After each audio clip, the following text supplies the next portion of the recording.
ನಮಸ್ಕಾರ ಕನ್ನಡ ಒನ್ಗೆ ಸ್ವಾಗತ. ನಾನು ಭಾಗ್ಯನಾರಾಯಣ ಬಗೋರಪು. ದಿನ ಬೆಳಗಾದರೆ ಮೋದಿ ಜಪ ಮಾಡಿಕೊಂಡೇ ಮುನ್ನೆಲೆಯಲ್ಲಿರುವಂತಹ ನಟಿ ಕಂಗನಾ ರಾನೌತ್ಗೆ ಈಗ ಒಂದು ರೀತಿ ದೊಡ್ಡ ಅವಮಾನ ಆಗಿದೆ. ಅದು ಸಹ ಮೋದಿಯವರ ಕಡೆಯಿಂದನೇ ಆಗಿದೆ ಅಂದರೆ ತಪ್ಪಾಗಲಾರ್ದು. ಯಾಕೆಂದರೆ ಇತ್ತೀಚೆಗೆ ಲಲ್ಲನ್ ಟಾಪ್ನಲ್ಲಿ ಇಂಟರ್ವ್ಯೂಯಲ್ಲಿ ಮಾತಾಡ್ತಾ ಕಂಗನಾ ರಾನೌತ್ ಒಂದು ವಿಚಾರ ಹೇಳಿದ್ರು. ನಾನು ಮೋದಿಯವರನ್ನು ಭೇಟಿ ಮಾಡೋ ಪ್ರಯತ್ನ ಮಾಡ್ತಿದ್ದೀನಿ, ಆದರೆ ನನಗೆ ಆ ಭೇಟಿಗೆ ಅವಕಾಶನೇ ಸಿಗ್ತಾ ಇಲ್ಲ. ನನ್ನ ಕ್ಷೇತ್ರದ ಸಾಕಷ್ಟು ಸಮಸ್ಯೆಗಳನ್ನು ಅವರ ಮುಂದೆ ಇಡಬೇಕು, ಅದಕ್ಕೂ ಸಹ ಅವಕಾಶ ಸಿಗ್ತಾ ಇಲ್ಲ. ಇಲ್ಲಿಯವರೆಗೆ ಮೋದಿಯವರನ್ನು ಭೇಟಿ ಮಾಡೋದಕ್ಕೆ ಸಾಧ್ಯ ಆಗಿಲ್ಲ ಅಂತ ಹೇಳ್ಕೊಳ್ತಿದ್ರು. ಅದರ ಬೆನ್ನಲ್ಲೇ ಈಗ ನರೇಂದ್ರ ಮೋದಿಯವರು ದಿಲ್ಜಿತ್ ದೋಸಂಜ್ ಅನ್ನುವಂತಹ ಗಾಯಕನನ್ನು ಭೇಟಿ ಮಾಡಿದ್ದಾರೆ. ಈ ಗಾಯಕ ಗಾಯನದಲ್ಲಿ ಫೇಮಸ್ಸು, ಅದರ ಜೊತೆಗೆ ದ್ವೇಷವನ್ನು ಹರಡೋರ ವಿರುದ್ಧ ಒಂದು ರೀತಿ ನಿರ್ಭಯವಾಗಿ ಮಾತನಾಡುವಂತಹ ವ್ಯಕ್ತಿ. ಯಾವ ಮಟ್ಟಕ್ಕೆ ಅಂತಂದರೆ, ರಾಹತ್ ಇಂದೋರಿ ಅವರ ಒಂದು ಶಾಯರಿ ಇದೆಯಲ್ಲ, ಅದನ್ನು ತನ್ನ ಲೈವ್ ಕಾನ್ಸರ್ಟ್ನಲ್ಲಿ ಹೇಳಿದಂಥವ್ರು. ಆ ಒಂದು ಶಾಯರಿಯ ಅರ್ಥ ಏನಿತ್ತು ಅಂದರೆ, ಈ ನೆಲದಲ್ಲಿ ಎಲ್ಲರ ರಕ್ತ ಇದೆ, ಈ ನೆಲದಲ್ಲಿ ಎಲ್ಲರ ರಕ್ತ ಇದೆ, ಈ ದೇಶ ಯಾರಪ್ಪನ ಸೊತ್ತು ಅಲ್ಲ ಅಂತ ಹೇಳುವ ಮೂಲಕ ತಾನೊಬ್ಬ ದ್ವೇಷವನ್ನು ವಿರೋಧಿಸುವ ವ್ಯಕ್ತಿ. ದ್ವೇಷ ವಿರೋಧಿಸೋದು ಅಂದರೆ ಈ ದೇಶದಲ್ಲಿ ನಾವು RSS, BJP, ನರೇಂದ್ರ ಮೋದಿ, ಅಮಿತ್ ಶಾ ಇವರನ್ನು ವಿರೋಧಿಸೋರು ಅಂತಲೇ ನಾವು ಪರಿಗಣಿಸಬೇಕಾಗತ್ತೆ. ಮನಮೋಹನ್ ಸಿಂಗ್ ಅವರು ತೀರಿಕೊಂಡಾಗ ಸಹ ಅವರ ಲೈವ್ ಕಾನ್ಸರ್ಟ್ನಲ್ಲಿ ಮನಮೋಹನ್ ಸಿಂಗ್ ಅವರಿಗೆ ಶ್ರದ್ಧಾಂಜಲಿಯನ್ನು ಸಲ್ಲಿಸ್ತಾರೆ. ಚಿತ್ರರಂಗ ಇದೆಯಲ್ಲ, ಈ ಚಿತ್ರರಂಗ ಎಷ್ಟು ಲಫಂಗತನಕ್ಕೆ ಹೋಗ್ಬಿಟ್ಟಿದೆ ಅಂದರೆ, ಮನಮೋಹನ್ ಸಿಂಗ್ ಅವರು ತೀರ್ಕೊಂಡಾಗ ಶಾರುಖ್ ಖಾನ್, ಸಲ್ಮಾನ್ ಖಾನ್, ಆಮಿರ್ ಖಾನ್ ಯಾವೊಬ್ಬ ನಟನೂ ಸಹ ಶ್ರದ್ಧಾಂಜಲಿಯನ್ನು ಸಲ್ಲಿಸಲಿಲ್ಲ ಮನಮೋಹನ್ ಸಿಂಗ್ ಅವರಿಗೆ.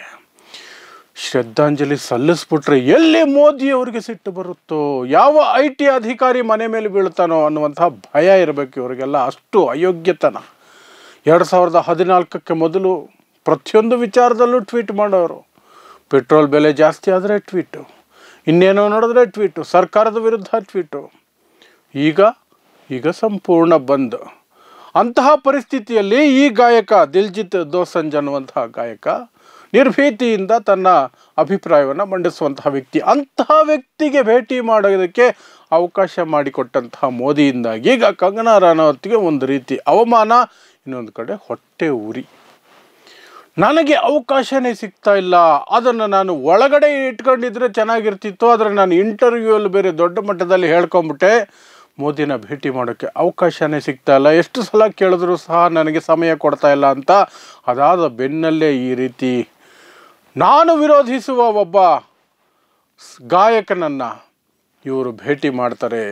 ಅದು ತನಗೆ ದೊಡ್ಡ ಅವಮಾನ ಅಂತ ಈಗ ಕಂಗನಾ ರಾನೌತ್ ಕಣ್ಣೀರು ಹಾಕುವಂತಹ ಪರಿಸ್ಥಿತಿ ನಿರ್ಮಾಣ ಆಗಿದೆ.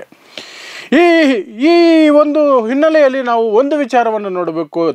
ದಿಲ್ಜಿತ್ರಂತಹ ಒಬ್ಬ ಗಾಯಕನನ್ನು ಮೋದಿಯವರು ಯಾಕೆ ಭೇಟಿ ಮಾಡಿದ್ರು ಅನ್ನೋದು ಸಹ ಚರ್ಚೆಗೆ ಬರುತ್ತೆ. ಯಾಕೆಂದರೆ ಮೋದಿಯವರು ಏನು ಮಾಡ್ತಾರೆ ಅದನ್ನು ವಿರೋಧಿಸುವ ವ್ಯಕ್ತಿಗಳನ್ನು ಮೋದಿಯವರು ಹೆಚ್ಚಾಗಿ ಹತ್ರನೂ ಸೇರಿಸೋದಿಲ್ಲ.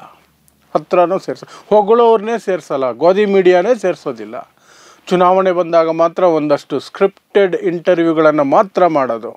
ಅವರೇ ಪ್ರಶ್ನೆಗಳನ್ನು ಕೊಟ್ಟು, ಅವರೇ ಉತ್ತರಗಳನ್ನು ಕೊಟ್ಟು, ಪ್ರೈಮ್ ಮಿನಿಸ್ಟರ್ ಆಫೀಸಿನಿಂದನೇ ಕ್ಯಾಮ್ರಾ ತರಿಸಿ ಪ್ರೈಮ್ ಮಿನಿಸ್ಟರ್ ಆಫೀಸಿನಲ್ಲೇ ಶೂಟಿಂಗ್ ಮಾಡಿ, ಪ್ರೈಮ್ ಮಿನಿಸ್ಟರ್ ಆಫೀಸಿನ ಸಿಬ್ಬಂದಿನೇ ಎಡಿಟ್ ಮಾಡಿ ಅದನ್ನು ನ್ಯೂಸ್ ಚಾನಲ್ಗೆ ಕೊಟ್ಟರೆ, ಆ ಇಂಟರ್ವ್ಯೂವನ್ನು ಪ್ರೈಮ್ ಮಿನಿಸ್ಟರ್ ಆಫೀಸು ಹೇಳಿದ ಸಮಯಕ್ಕೆ ಹೇಳಿದಷ್ಟು ಬಾರಿ ಪ್ರಸಾರ ಮಾಡೋದಷ್ಟೇ ನ್ಯೂಸ್ ಚಾನಲ್ಗಳ ಕೆಲಸ. ಅಂತಹ ವ್ಯಕ್ತಿ, ದಿಲ್ಜಿತ್ ಥರದ ವ್ಯಕ್ತಿ, ಈ ನೆಲದಲ್ಲಿ ಎಲ್ಲರ ರಕ್ತ ಇದೆ, ಈ ದೇಶ ಯಾರಪ್ಪನ ಸೊತ್ತು ಅಲ್ಲ ಅಂತ ಇಂದೋರಿ ಅವರ ಶಾಯರಿಯನ್ನು ಹೇಳಿದಂತಹ ವ್ಯಕ್ತಿಯನ್ನು ಭೇಟಿ ಮಾಡಿದ್ದಾರೆ. ಅಂದರೆ ಮೋದಿಯವರು ಯಾರು ಪ್ರಚಾರದಲ್ಲಿರ್ತಾರೋ ಅವರ ಜೊತೆ ಫೋಟೋ ಕ್ಲಿಕ್ಕಿಸ್ಕೊಳ್ಳುವಂತಹ ಒಂದು ಅಭ್ಯಾಸ ಇರುವಂತಹ ವ್ಯಕ್ತಿ.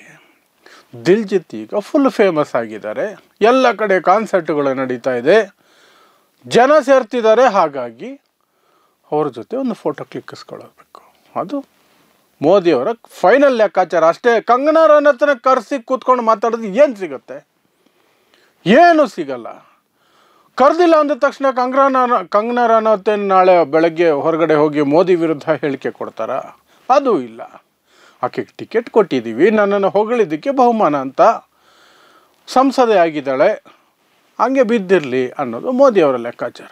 ಇಲ್ಲದೆ ಹೋದರೆ ಕಪೂರ್ ಫ್ಯಾಮಿಲಿ ಬಂದಾಗ ಸೈಫ್ ಅಲಿ ಖಾನ್ನ ಪಕ್ಕದಲ್ಲಿ ಕೂರಿಸ್ಕೊಂಡು ಅಷ್ಟೆಲ್ಲ ಹರಟೆ ಹೊಡೆಯೋದಕ್ಕೆ ಸಮಯ ಇರುತ್ತೆ. ಮಣಿಪುರ ಹೊತ್ತಿ ಉರಿತಾ ಇದ್ರೆ ಅಲ್ಲಿ ಹೋಗೋದಕ್ಕೆ ಸಮಯ ಇರಲ್ಲ ಮೋದಿಯವ್ರಿಗೆ.